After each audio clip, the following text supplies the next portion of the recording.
Hi, this is Roger, thanks for dropping by. I'm going to put some short clips together to make a video over a couple of days probably, so what I'm filming now may not get posted today. It might get joined together with other things, but I'm just going around watering mounts and stuff. That's all that needs doing today, but I've got my eye out on other things as well as I go round. But this is the first thing, my first Cattleya spike for a while. Yeah, that flipping last, I think we'll put that down to. That is, what's it say on the back? Jarak Flyer Black Magic. Now that plant went downhill quite badly, but it's recovered, produced quite a good new fan on the front there, with roots going right down into the moss, out onto the mount. Yeah, so it's recovered and it's now going to produce a spike. I don't suspect that will be a brilliant spike, because it's not yet really a strong plant, but it's making its way up to be a strong plant again. And providing I can keep the flipping scale off of it, there's no reason why it shouldn't now do well. We're getting into the growing season now. Quite a lot of my Cattleya fans are pushing on nicely. But that's the first one to respond, probably to nothing more than getting a bit of strength back and longer days. So we have a spike. Yay! Well, this is Dendrobium findleyanum, and last year on the previous year's growths, it did that, and it did it in two places, and both of them turned into kikis, and they looked just like that. Well, this year they're buds, or at least that's buds, and that's buds, and that's buds. So at least 3 of the shoots this year are going to be buds. Still dubious about that one, it hasn't split, so it could still turn into a kiki. But if it does bloom, it'll be the first time ever. The plant looks big enough, and the fact that the buds are now set, yeah, there's no point in resting this anymore now. The buds I'm going to get, I've probably already got, so those are they, and we've got signs of new growths coming. So yeah, I think that this is one of the last ones to try and bring out of its rest period. I was trying to give it as long as possible, but I think now's the time, so this can come back into watering and introducing some food. So we'll get that one going now. But yeah, I'll be very pleased to see this one bloom. It never has. It should do now. That's the fan just kicked on. It's starting to get warm in here. This is good. Well, that's a first for me. I've just dropped that Vanda in for its morning soak.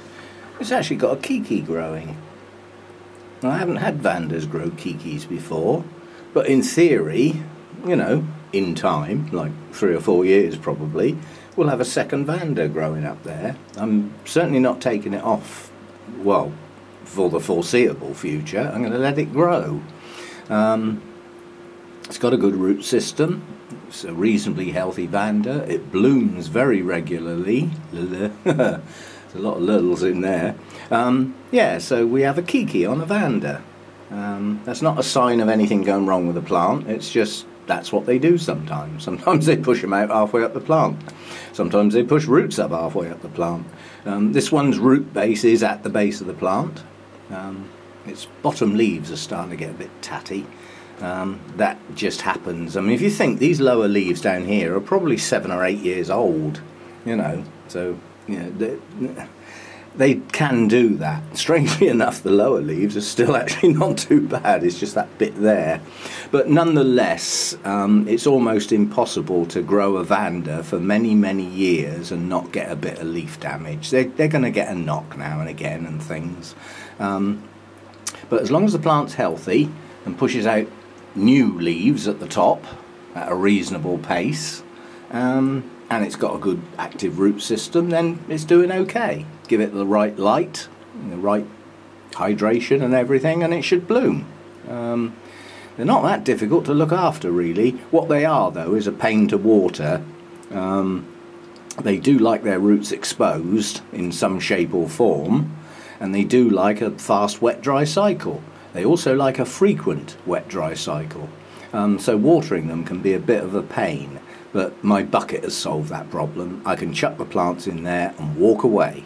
and then when I remember there's a plant in the bucket, I'll come out, take it out, let it drip, put another one in.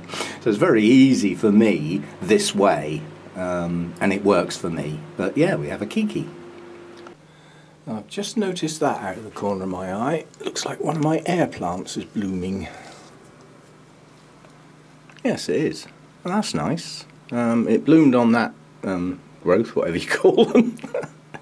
That was last year sometime, and then it pushed out this new growth at the side, which is now going to bloom. Ah, that's good. I mean, they do get a bit ignored, these things. I do throw them in the bowl and give them a soak now and again. When I remember, and I do now keep notes of when they last got watered, so that I don't let it go too long. But I've got good humidity in here. I mean, they are naturally, they get most of their moisture naturally from the air. That's why they're called air plants, really. I mean, they do put out a few roots, and they look quite good mounted on pieces of wood. But at the moment, mine just live up there, and they don't get totally ignored, but it's not far off it. Now this Dendrobium just is not trying hard. This is Dendrobium primulinum. We have bud, singular, bud. One bud, but we do have a new growth starting. I nearly lost this plant trying to rest it last year, and it did push some new canes. So it's recovering, and it's going to produce a flower. At least we get to see it. It does look like there's some swellings on some of last year's canes, but whether they will actually produce buds or not, I've yet to see, basically. It either does or it doesn't. I'm more interested in the plant on this one. As I say, I nearly lost the flipping thing, so I'm not really after blooms on this one. I'm after lots of new growths. Actually, there's a second new growth starting there. So I think that's actually 2 pieces. Looks like it, doesn't it? But anyway, I'm interested in pushing new growths on this one this year. If it blooms, so be it. But you know, I mean, it's been rested, it's had a chance, but weak Dendrobiums that are rested are not likely to bloom, really, and in some cases it pushes the plant downhill. You've got to go steady which ones you choose. Good, strong, healthy plants, give them a good rest, do the treatment, and they should bloom well. But when they're a little weak, you may not get a good blooming. But, well, at least we'll get one. It's better than none. Okay, a few random clips, randomly thrown together, in no particular order. But I thought I'd end with this for today. I think this is about as fully open as it's going to get. You can certainly see the full coloration on this one now. What I like about this one is the patterning on the other 2 sepals. It's just a delicate set of markings, and you've got many colours on this Cattleya. I mean, it's just a no ID hybrid, but what's in a name? But you've got the colour on the lip is quite different, even to the deepest colour on the sepals. And the sepals have just got that very delicate patterning, starting off pale and then ending up darker at the tips. And that gold in the lip is just stunning. I doubt if the camera's going to do that justice. But 2 nice, quite large blooms. I mean, I've seen Cattleya blooms twice that size, if not more. But for me, I think this is one of my largest Cattleyas. And its sister is, buds are swelling nicely. I forget how long these blooms last. I think it's something like 3, maybe 4 weeks. I may get 4 weeks out of them, but 3. So it's going to be around for a while now. Whether it will make the 8th of next month or not, we'll have to wait and see. But the sister plant's got 2 nice buds pushing as well. But yeah, I mean, as Cattleyas go, I really like that. There are some Cattleyas I dislike. You know, I would not have them because I just don't like the coloration on the blooms.